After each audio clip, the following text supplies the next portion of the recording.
Kinwestiyon ni Navotas Lone District Representative Toby Chanco ang Department of Foreign Affairs sa hindi pagtugon sa panawagang kanselahin ang pasaporte ni resigned Ako Bicol Representative Zaldico.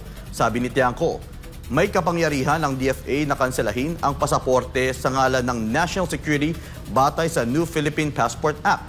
Git ni Tiangco, bakit tila nag-aabogado ang DFA kay Zaldico? Ang tugon naman ng DFA, alamin sa balita ni Sheena Torno.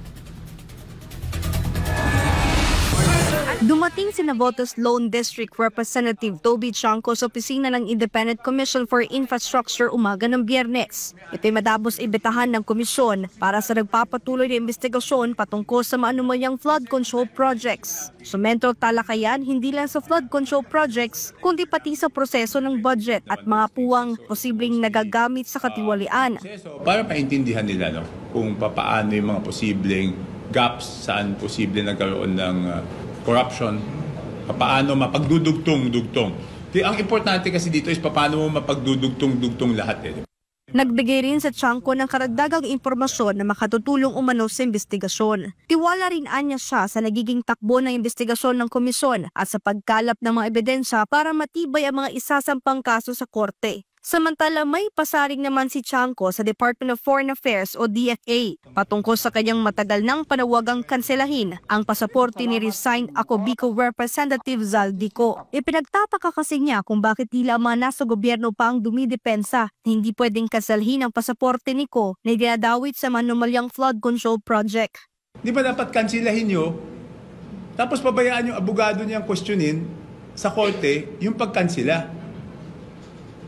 Bakit parang tila baga, sila pa nag-aabogado? May legal na proseso naman eh. Function nila yun. Function nila yun eh. Binigyang din ni Chanco na batay sa Section 4 ng Republic Act 11983 o ang New Philippine Passport Act, maaaring kanselahin ang isang pasaporte para sa kapakanan ng pambansang seguridad. Git ng mambabatas, huwag subukan ng gobyerno ang pasensya ng taong bayan.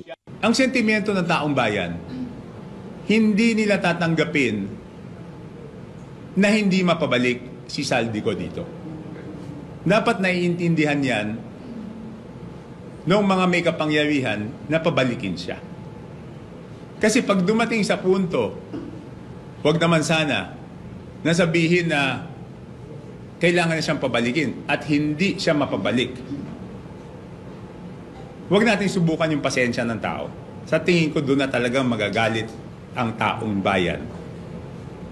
At baka doon na sila magduda sa sinseridad ng investigasyon. Tanong pa ni Chanco sa Department of Foreign Affairs. O ngayon, pag hindi nakansela yan at hindi na pauwi at nakakuha ng passport sa ibang bansa na walang extradition, willing ba sila managot?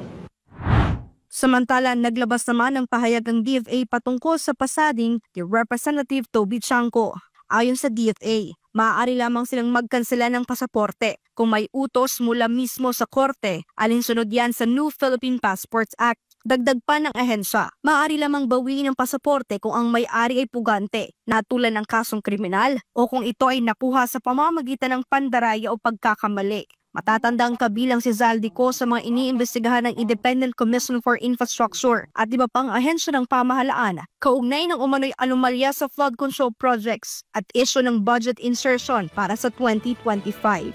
Para sa Diyos at sa Pilipinas kung mahal, ito si Sheena Torno, SM9 News.